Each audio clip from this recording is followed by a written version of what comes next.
Front 2 வீலுக்குமே wheel bearing மாற்றுறேன். Wheel bearing போயிடுச்சு. வீல் பேரிங் மாற்றி க்ரீஸ் பேக் பண்ணி வீல் பேரிங் மாற்ற போகிறோம். பேரிங்கை பொறுத்த வரைக்கும் நம்ம எப்பயுமே ஒரு 40,000 கிலோமீட்டருக்கு ஒரு தடவை க்ரீஸ் பேக் பண்ணணும். க்ரீஸ் பேக்கிங் பண்ணால் தான் பேரிங்கோட லைஃப் நல்லாயிருக்கும். இப்போ எப்படி க்ரீஸ் பேக் பண்ணுறோம் அப்படின்றத வீடியோவில் பார்க்கலாம். இதான் டிஸ்க் ரோட்ரு. இப்போ நம்ம இந்த வண்டிக்கு க்ரீஸ் பேக் பண்ணி பேரிங் மாற்ற போகிறோம். பேரிங் மாற்றும் போது கண்டிப்பான முறையில் அதில் இருக்கிற ஸ்லீவு அவசியம் மாற்றணும். பேரிங் ஸ்லீவு அவசியம் மாற்றணும். இதுதான் பேரிங்கோட ஸ்லீவு.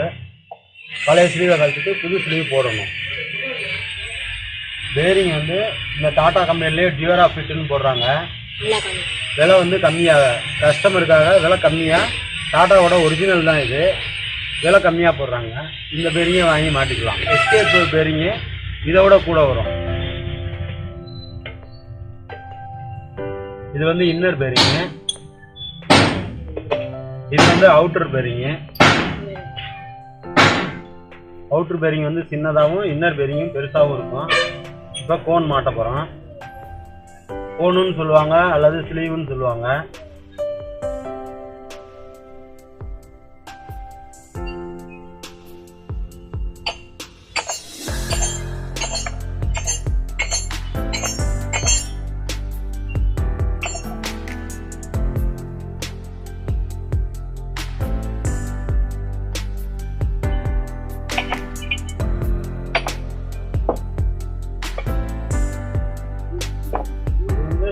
டூல்ஸாக யூஸ் பண்ணுறோம். பழைய கோணம் வந்து சுற்றி சாணம் பிடிச்சி உள்ள இந்த புது கோணம் இருக்கிறதுக்காக டூல்ஸாக யூஸ் பண்ணுறோம். இப்போ புது ஃபோன் மாட்டியாச்சு, ஸ்லீவுன்னு சொல்லுவோம். ஃபோன் மாட்டியாச்சு. அடுத்து அவுட்ரு பேரிங்குரிய ஃபோன் மாட்ட போகிறோம்.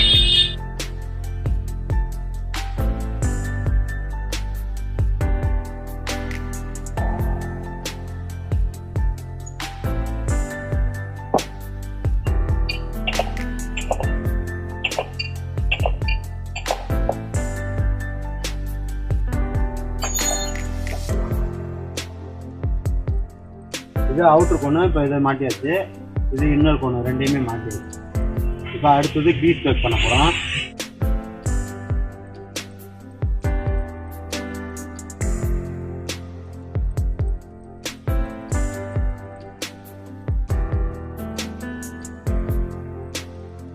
இன்னர் பேரிங்க க்ரீஸ் வந்து இந்த கேப்பில் உள்ளே போகிற அளவுக்கு அமுக்கணும். இங்கிட்டு போய் இங்கிட்டு வரணும். கொஞ்சம் கஷ்டமாக இருக்கும். இப்போ பாருங்கள், இங்கிட்டு இல்லை, இந்த பக்கம் இல்லை. இப்போ க்ரீஸ் பேக் பண்ணும்போது பாருங்கள்,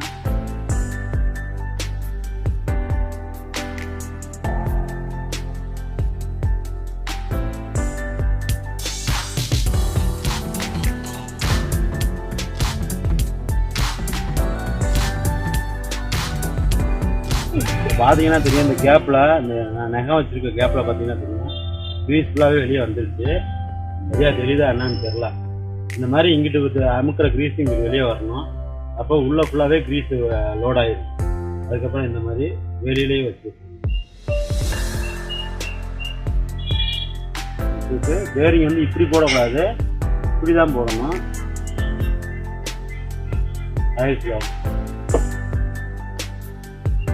இது வந்து அவுட்டர் பேரிங், சின்ன பேரிங். அவுட்டர் பேரிங் வந்து சின்னதாக இருக்கும்.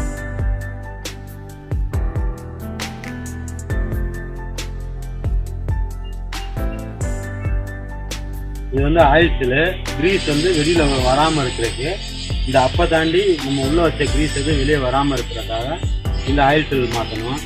இந்த ஆயில்ஸில் டைரெக்ஷன் இருக்குது. இப்போ இந்த பக்கம் பார்த்தீங்கன்னா ஒரு மாதிரியும், இந்த பக்கம் பார்த்தீங்கன்னா ஒரு மாதிரி இருக்கும். அதனால் இப்படி போட்டுறக்கூடாது, இப்படி தான் போடணும்.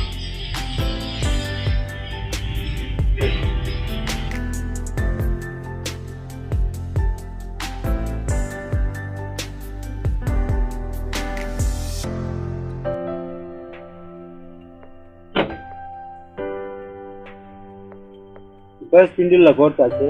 அதுக்கடுத்து இது வந்து டிஸ்டன்ஸ் கோன்னு சொல்லுவோம். டிஸ்டன்ஸ் கோனு இது எதுக்காக அப்படி போடுறாங்க அப்படின்னா, வண்டி வந்து பேலன்சிங் கிடைக்கும் அப்படின்றதுக்காகவும், பேரிங் வந்து சீக்கிரமாக போகக்கூடாது அப்படின்றதுக்காகவும் இந்த டிஸ்டன்ஸ் கோன் கொடுப்பாங்க.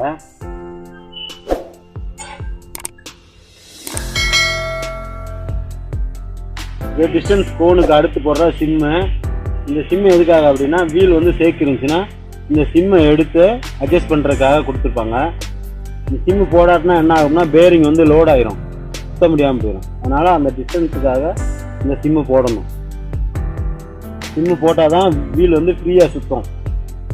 அடுத்து அவுட்ரு பேரிங்.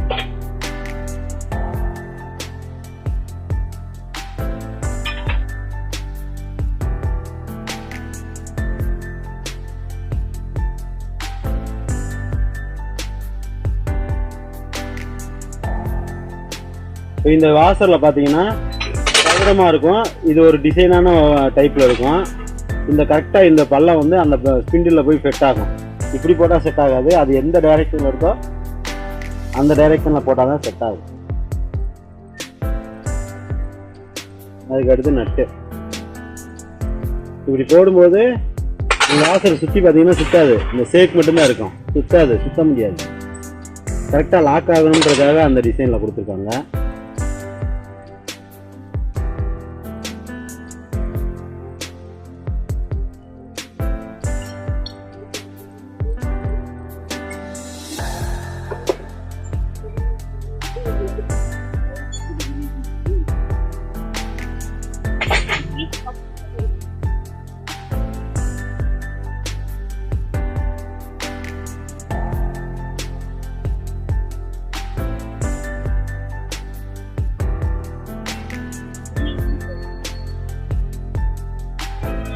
டைட் வச்சுட்டு இந்த மாதிரி வீல் சேக் இருக்கான்னு பார்த்துக்கணும்.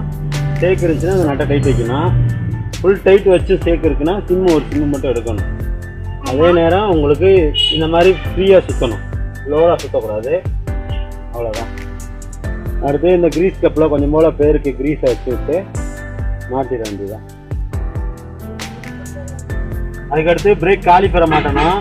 பிரேக் காலிப்பர் அசம்பிளியை செட்டாக அப்படியே மாட்டணும். பிரேக் பேடு இந்த வண்டிக்கு நல்லா இருக்குன்றதுனால நம்ம பிரேக் பேடை மாட்டலை, பழைய பிரேக் பேடு தான், அதிகமாக தேய்மானம் இல்லை. இதெல்லாம் 2 ஓட்டா, 2 போல்ட்டுக்கு மேலே ஒரு போல்ட்டு, கீழே ஒரு போல்ட்டு, 2 போல்ட்டையும் போட்டால் வேலை முடியும்.